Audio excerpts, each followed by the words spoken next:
asalaamaaleykum mbokk internet yi chaîne football TV nuyu naa leen bu baax jeex leen di am mbégte saa su ne jox leen ay xibaar donc xibaar tey dama koy dooree si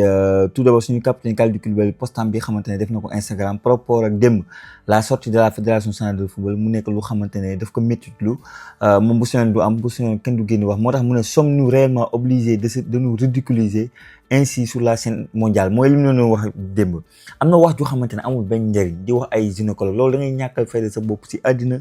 ñëpp Sénégal lañuy ngawte te xoolal fu mu mékkatoo du ñu ko génn rek li ñu wax ci fédération bi yëpp loolu la leen si intéresse ñu africains yi duñu tooñ donc fii moom lay wax mu ne est-ce que obligé na wuñ def lee nii xam nga donc mu wax loolu mu ne ba pare yemu foofu dans un message si message moo ngi wax ne gâchons pas des années de travail de sacrifice et de progrès man loolu moom a gën a métti quoi Sénégal ñu ngi woon si yoon bi da ngay dem sax di leen dëkk ñu nga xam nga ñi naan dañ leen ñee seen fédération ñi ngeen doon liggéey ñii ñëw yàqal lépp si coupe du monde bi mu ne loolu ñu liggéey yëpp buñ koy yàqal si ay këréel si ay wax rappelons-nous nos esprits faisons les choix justes dans l'intérêt du football sénégalais c'est le plus important beneen partie bi mu ne les fautes sont nombreuses à chacun de prendre ses responsabilités mu ne ñi def ci mbir mi dara bëri na maanaam ñëpp dañ ci am responsabilité mais nag avec lucidité et l'humilité car aujourd'hui ce n'est pas seulement notre football qui en pâtit du football bi rek mooy sonn mais c'est image mooy yàqu man looloo mu si gën a métti l'image du Sénégal école ne pas non président fédération du Sénégal de football lii yëpp nag ñoom ñëpp si am part de responsabilité man fédération part de responsabilité voilà il veut bien faire il veut expliquer mais finalement li mu yàq moo xam nga c'est vraiment dommage dara bëggoon jouer coûte que coûte loolu am nag moom cadre yi am nañ seen place responsable maa ngi gis Gana Gueye dem muy def benn poste gars yi di ko toon nga live sax mu mën a affaire mais am na si responsabilité du lépp la ñu mën a wax nag fédération am na si ngan di responsabilité Pape Thiaw sur le terrain de par ses choix am na si responsable mais comme ni mu wax nii nañu dëgg bal bi dem suñu yoon maintenant nag ñi xamante ne voilà dañuy def marche voilà je les encourage ku nekk aussi pour que fédération bi jóge fi et tout il mérite de ça voilà parce que am ñu bëri ni maam mais Mohamed fédération bi ñëpp lépp ñoom la man je suis d'accord que dem bu ñu defee seen kii ni ñu koy waxee seen conférence de presse lépp la ñu bëgg a jox Pape Thiaw ñun on n'est pas fou on sait que Pape Thiaw c'est pas le seul responsable moo tax Pape Thiaw képp ku ko bëgg nekk mu génn leeral Pape Thiaw mii dafa war a génn leeral sinon bu bàyyee lii di dem nii saa ni bu yàggee lii dañ naan lii mooy dëgg il faut mu génn leeral teggi tuuma quoi teggi tuuma du ragal maa lañ ko doon wax démb c'est maintenant lu dëgg la c'est une information fiable que Malang Sarr donc intéresse jamono bi lii di Olympique de Marseille moo tax ñu libre de tout contrat depuis son départ de Lens le 31 janvier dernier. Malang Sarr âgé de 27 ans le défenseur central habillé sous les couleurs de Lensoise l'année dernière donc intéresse fortement Olympique de Marseille donc waa Marseille bëgg na ko sinon nag taskatu xibaar yooyu ñuy wax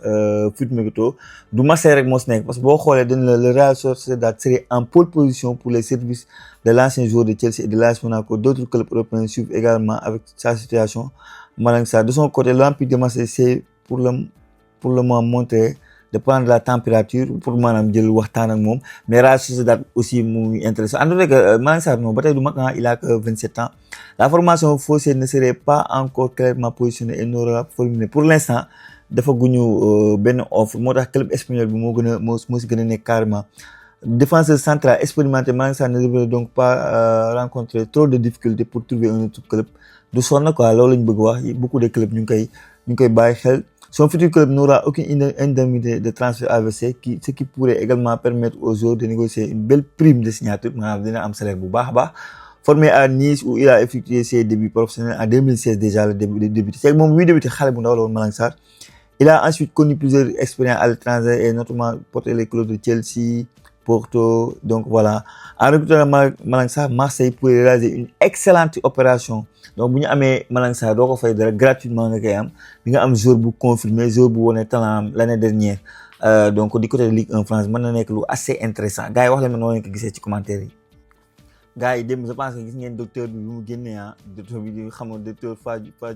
Fadior bi génne na leeral de nee na saa yi ki li mu wax amul de nee na Ablaye Fall li mu wax amul que moom am na ay diplôme moom c'est vrai mësul nëbbu ne sax dina ko lay def loolu dem ñëwoon naa si moom mos ko nëbbu man kii bi ma dalee ñëw équipe nationale ba tey sax ma koy gis à l'entraînement parce que bu amul woon xam-xam ni ñu ko bàyyi mu continuer maintenant nag match contre France waaye moom woote na téléphone maa ngi gis muy def plateau yi fu nekk mu fay woote jamono bi xam naa seetal sa der nag moo métti quoi bu ñu la tuumalee der foog nga seetal sa der donc moo ngi wax ne moom même le match contre la France Abdoulaye Fall am na ku mu woo pour moom bañ fa toog ay tubaab lañ muy jël et tout parce que si Abdoulaye Fall bi mu waxee démb par rapport ak la question bi mu waxee c'est comme si les joueurs ñoom seen maanaam docteur bi doyatu leen quoi joueurs ñoom ñaari docteur bi doyatu leen en tout cas daal docteur bi si complètement d'accord avec lui dégg lu fekk mu génn setal darab et pour man loolu teggi tuuma la noonu laa ko jëlee quoi. attaquant Belgique bi nekk du côté de Arsenal jóge na Arsenal dem na Besiktas ñoom mii di Trossard bi xam jàmmaarloo nañu ak moom donc Sénégal Belgique et voilà maintenant dem na du côté de Turquie Arsenal bàyyi mu dem xam naa Arsenal du si ñàkk dina recruter yeneen joueurs mais Arsenal sur les côtés amuñu si problème noonu peut-être que Jesus Navas mi blessé woon lu yàgg peut-être un bon remplaçant. maa leen ko doon wax Pape Gueye est sur le point de signer à Everton gars yi maa leen ko doon wax man ni ma gisee Manchester United jënd ñaari milieu terrain jënd Tielemans jënd André Dos Santos boobu si laa ne Pape Gueye ku moytul dina dem Everton et selon taskatu xibaar yi génn nii xoolal Pape Gueye est actuellement au cours d'un transfert imminent vers Everton en Premier League le club ayant trouvé un accord avec Villarreal pour un montant environ yu 28 millions d'euros hors bonus après une saison très remarqué en Espagne man je suis déçu franchement pour man Pape Gueye mérite mieux que Everton quoi au moins Villarreal joue la Ligue des Champions mais Everton tu ne joues rien à part bañ relégation bon peut-être mën nañu wax ne bu tojee Everton mu dem si équipe anglais yu mag yi mais Pape Gueye à son âge heure bi ak li mu wone si ay qualité non il peut avoir mieux que Everton je trouve que y a pas de progression maintenant bon Premier League ñëpp xam na ne Pape Gueye daf commencé à rêver mais pour man toog Villarreal jouer la Ligue des Champions day ay Real ak yooyu sax moo tax ñu ne le milieu terrain sénégalais âgé de 27 ans sous contrat avec Villarreal jusqu'en 2028 est très convoité sur le marché européen. Après avoir inscrit 5 buts en 30 matchs de Liga, maanaam 35 buts la dugal la saison dernière, c'est illustré lors du Coupe du Monde 2026. Il pourrait rejoindre rapidement l'Angleterre. Donc da ngay gis ne bon par rapport ak club yi ñu ko doon dégg affaire yi wàññeeku na bon Aston Villa gisoon na taxaw na parce que gis naa ne mën na dem foofu ba tey pour man warul yàkkamti dem fële ne lay quoi ni ñu koy waxatee Everton. Onana dafa am ligament croisé te waa kii bëgg nañ ko ni ñu koy waxatee waa Aston Villa pour man dafa jël temps moo tax boo xoolee mais parmi les clubs intéressés figuraient notamment Crystal Palace, Brighton, Manchester United. Cependant les dirigeants d'Everton se sont montrés plus ñoo gën a wane ak xaalis bi xamante ne équipe boobu mu ngi koy laaj maanaam Villarreal et aurait déjà été d'accord mën nañ d'accord ne ak seen club reste à voir est-ce que Pape Gueye dina fa dem parce que on parle d'un montant de 28 millions 5 millions d'euros bonus en cas de qualification en Ligue des Champions donc voilà donc xam nga noo leen gisee Pape Gueye du côté de Everton après vous me dites ce que vous en pensez mais je trouve que man il peut avoir mieux quoi. gars yi bu ma jógee foofu ñaa wax si Nicolas Jackson gis naa waa Wii Sport def si article bu assez intéressant ñu waa après son prêt au Bayern la saison dernière Nicolas Jackson pourrait finalement avoir une autre opportunité je pense que même Fabrizio photo bi leen dugal nii Fabrizio Romano moo si génne def si texte que voilà par rapport ak la confiance de Chelsea que bëgg nañ ko gis si pré-saison bi Xabi Alonso gis na ko ba wax si ne moom il a hâte de travailler avec lui pour man loolu c'est des mots très forts yu xamante ne voilà mooy selon taskatu xibaar bu nekk foofu ca Angleterre ñu koy wax The Atlantic Chelsea n'a pas encore arrêter sa décision concernant l'avenir de son secteur offensif le club londonien doit déterminer quel attaquant sera amené à quitter le club donc boo xoolee dina ñoom jamono bi dañu nekk dañuy xool ñëpp ci pré-saison ñu xool kan la ñuy jaar parce que Nicolas Jackson moo fa nekk Liam Delap ak Emegham il faut ñu xool si parce que Joao Pedro moom ki ma xool ay wax mais ñoom ñett ñi Emegham moo soog a ñëw mais Liam Delap bi laa xalaat ne daal il va partir parce que Jackson est plus intéressant que lui quoi. Le choix devrait intervenir après la préparation estivale gis nga après préparation estivale yi ñu jël décision prêté au Bayern Munich lors de la précédente saison bi ñu ko abalé foofu l'international Sénégal a disputé une trentaine de rencontres sous les couleurs du club brestois donc si pré-saison bi donc présence am donc est fortement demandé et on verra ce que ça va donner en tout cas Jackson doit se mettre dans sa tête que il doit dafa war a liggéey def si boppam xel xam ne sa waay Chelsea boo fa demee da nga war a def ay performance te loolu la ñuy xaar ci yow. ba tey Chelsea mais cette fois-ci on va parler de Mamadou Sarr waa Chelsea dañu ko bëgg a prêter moo xoolee def nañ ci article ba tey The Atlantic mooy wax le retour de Mamadou Sarr à Chelsea n'a pas connu un scénario espéré li ñu doon xaar ci moom peut-être que kontaan ñu ko boo xool taskatu xibaar bi ñuy wax The Atlantic encore mooy wax sànq si Jackson nee na Chelsea travaille actuellement sur un prêt du jeune défenseur sénégalais donc jamono bi ñu ngi xool ban club dañ koy prêter pour la saison prochaine gis nga une décision qui devrait intervenir après une première expérience mitigée avec les daaw bu mu ñëwee bon kontaan nañu du coup pour ñoom dañ ko war a prêter mu amaat expérience lii je me rappelle de Saliba bu ne Arsenal ñëpp dañoo waxoon ne bi ñu koy soog a jël jeune la ñëpp yaakaar que ñu ne non des na lu bëri ñu prêter que Saint-Étienne prêter waat que Nice ba prêter que Marseille ba mu toj Marseille si la ñëwee si la ñëwaatee parce que faut savoir que Mamadou Sarr ñun ñoo ko teel a nii mais ba tey jeune la moo tax waa Chelsea ñooy wax nii ñu ne jamono bii nii une décision qui devait intervenir après une première saison mitigée arrivé à Chelsea en provenance de Strasbourg puis immédiatement prêté au club mooy li ma doon wax sànq Mamadou Sarr avait connu une belle progression sous les ordres de Liam Rossonero entraîneur am boobu jamono bii nag faut noter que jamono bii dem na du côté de PFC maanaam PFC c'est pas est-ce qu'il sera intéressant pour andi joueur bi foofu son ancien entraîneur à Strasbourg le technicien anglais avait d'ailleurs demandé moom moo waxoon ñu andi ko mais après tegul booy bi ba tax na jamono bi selon article bi may lire nii mais son retour à Londres ne s'est pas déroulé comme prévu mooy li ñuy wax malgré son statut d'ancien capitaine de Strasbourg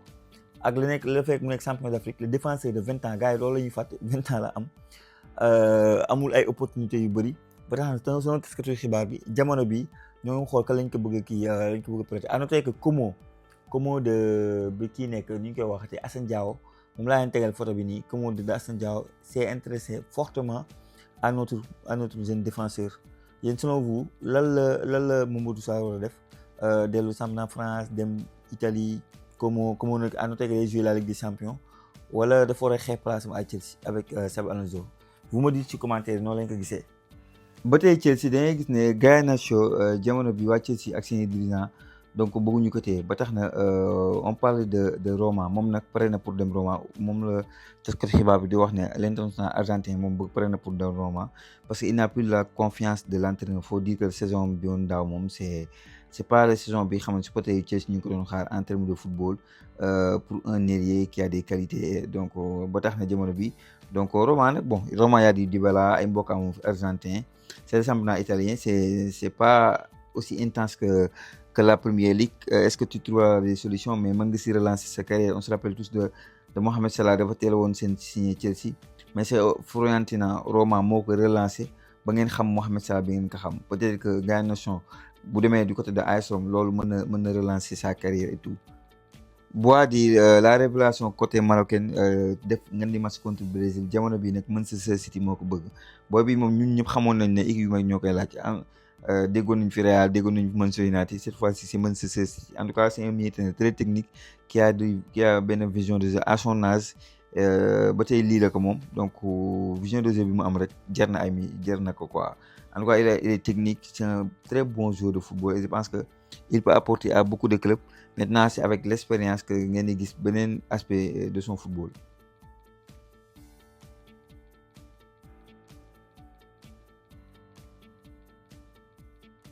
Gars yi on va terminer par Ismaïla Sarr njool mi neen ñu commencé ko defal promo parce que il mérite le ballon d'or africain donc xam naa dinañ ko commencé def comme ni ñu ko daan defalee Sadio Mané et tout en tout cas il a fait une très belle saison coupe du monde bu mucc ayib ndeysaan xam nga bu ñu commencé trouver mu nekk suñu avant-centre war a gérer machine non dugal la bii bu rëy non Ismaïla Sarr il mérite tout notre respect quoi franchement c'était difficile pour lui on l'a critiqué mais après moom moo mujjee am ndam ci beaucoup de Sénégalais en faisant benn coupe du monde bu mucc ayib en tout cas il mérite le ballon d'or africain nañu ko soutenir parce que ay Hakimi lay xëcc ay donc Brahim Diaz et on peut le soutenir ba mu jël ko quoi dama leen di bàyyi la njool mi wax leen di ngeen wax ma seen xaar ak seen gis-gis ci commentaire yi bi ñu mën a commenter si Ismaïla Sarr ak yeneen info yi jaajëfal naa wax leen bi bëri ñun déglu suñu copain njool mi ki xam ne dana am football du diine le haut niveau à ses exigences.